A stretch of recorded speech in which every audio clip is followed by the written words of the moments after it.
So with Rattler going to South Carolina and it's looking like an appearing each and every day, Caleb Williams is going to stick it out in Oklahoma. The new hottest quarterback, or maybe not hottest, the most polarizing quarterback in the transfer portal is Bo Nix. I think polarizing is a good word used to describe him, or maybe controversial, because about 50% of the people think he's good and the other 50 don't. As a person who has watched Bo Nix almost every single one of his games for 3 years now, I can honestly say I don't know what to think about him. It's so strange because right when I was ready to write him off and say he's not a good quarterback, he come back and have one of the greatest games of his life. He'll go on these strange 2 to 3 game stretches where he looks like he could win the Heisman, and then right after that, he'll go on a 2-game stretch where he looks terrible. There's a lot of different ways you could chop it up. I'm going to leave it at this. He is extremely inconsistent, and he needs to work on that. Here's the biggest question. Was he inconsistent because that's how he plays, or was he inconsistent because of Auburn? Auburn had a pretty decent defense this year, but as far as weapons to surround their quarterback with, it was almost none outside of Tank Bigsby. I said Tank Bigsby, I meant Tank Bigsby. You get what I'm trying to say. I also want to throw in there, and you have to know football to understand this, his offensive line, they didn't help him out too much either. You can be the greatest quarterback in the world, like Bryce Young against Auburn. If you don't have time to throw and you don't have time to see your receivers, you're not going to look that good. It wasn't just this season. I feel like Bo Nix has been scrambling for his life at all 3 years at Auburn. However, with that being said, it's not on the offensive line. Bo Nix tends to scramble when he doesn't need to. The way he plays, and I've made this comparison before, it reminds me of Jalen Hurts at Alabama. Jalen Hurts would always scramble a little too early, and he still does that in the NFL. I feel the same way with Bo Nix. He almost lets his feet do the talking before he lets his arm do the talking. I'm starting to get carried away. Anyways, let's get into the main topic of this video, and that is what college Bo Nix is currently leaning towards and where he's going to go. There's some new information being leaked out I found intriguing. I think you guys will too. We're going to talk all about it, but real quick, I feel like I got to say this because it only works when you say it. If you're new to the channel, I'd really appreciate if you join our family, hit that subscribe button. That's all I ask out of you. I'm not going to throw no BS sponsorship at you. Just hit that subscribe button. It helps the channel out tremendously. Hope you guys enjoy. Let's get into it. Actually, we got to talk about 2 topics today, and we're going to start out with this one first and then talk about Bo Nix. This isn't really a football topic. Well, yeah, it is because you got to have it to watch football. Anyways, YouTube TV, which is a streaming service that I use and millions of other people use, I only have it for sports. The only thing I watch on it is ESPN and all the sports channel. They have taken all of those away. If you have YouTube TV, and I feel like a lot of you do, you know this is a big deal. And I know exactly what you're sitting there saying. Yo, Matt, why you bring this up and what does this have to do with anything? Currently, I'm trying to figure out what streaming service I'm going to use next. So if you have a recommendation, please at me on Twitter. I actually tweeted out this. I'll read it real quick. Here's what I said. Since YouTube TV has taken away ESPN and basically every sports channel, I'm declaring for the transfer portal. What's the next best streaming service? I'm asking you guys, if you have Hulu, Fubo TV, DirecTV Stream, anything like that, let me know in the comment section, or you can go to my Twitter and you can comment under that post. The 2 I've heard that are really good is Fubo TV and Hulu TV, which I guess is what I'm going to rock with, but the downside of Fubo is they don't have TNT, which I need for March Madness. I don't know what to do. That's why I'm also talking about it in this video. Please let me know in the comment section who's better,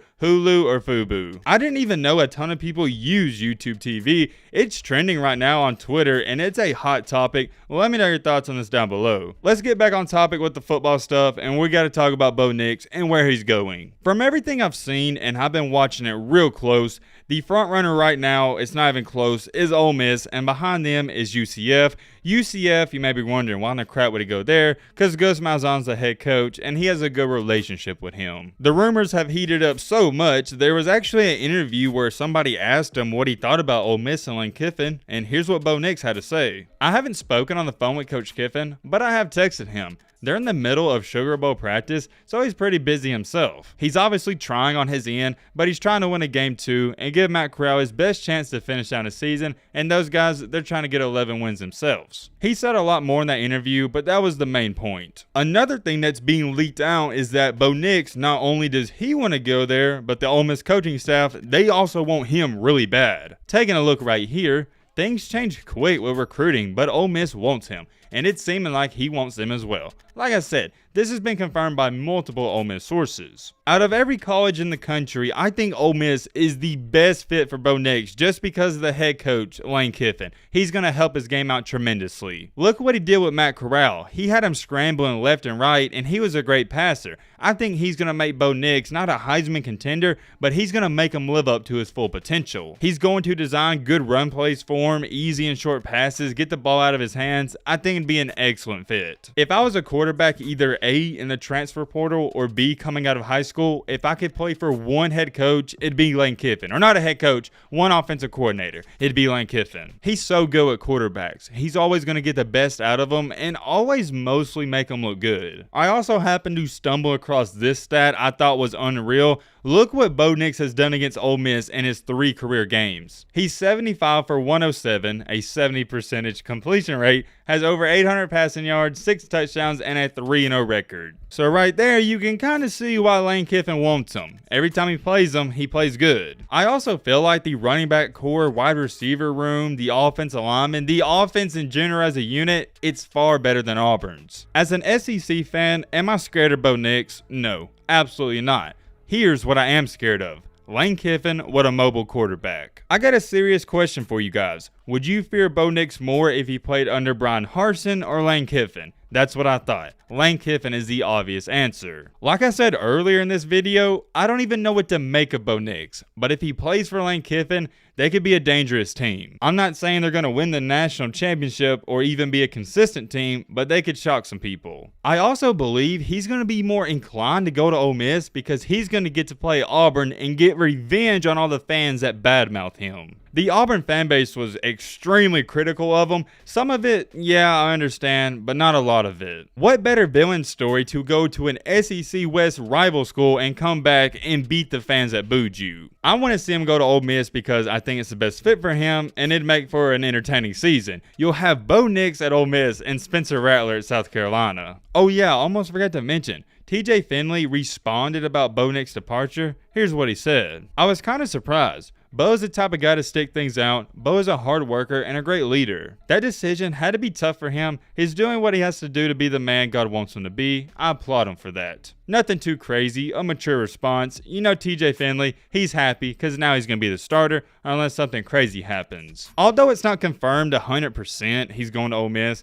I'd say it's almost 98 to 99% true and it's going to happen soon. Even though technically we don't know where he's going to go, we know one thing for sure, he's not going to be at Auburn and Auburn's going to have a new quarterback. It leaves us with one last question for this video. What's next for Auburn? Well, I can tell you what's next, and if you're an Auburn fan, you're not going to want to hear this. I strongly, and I mean strongly, feel like Auburn is about to see some dark days, and it's not going to be pretty. I would be shocked if they won more than 8 games next year, and that would be a good season. They haven't done that great of a job in recruiting. They've done okay, but nothing crazy like Texas A&M has. I don't believe in Bryan Harsin. It's nothing against him, but he hasn't proven me anything, especially in that first season. I thought Auburn had a solid ball club. They just finished the year out terribly. The next 2 to 3 years for Auburn is not going to be pretty. I don't think you're going to go 2-10 or 3-9, but I don't see you winning over 9 games. And for Auburn, they don't like that. You got to have a 10 or 11 win season here and there. The SEC is a different breed. If you're a fan, you know how it goes.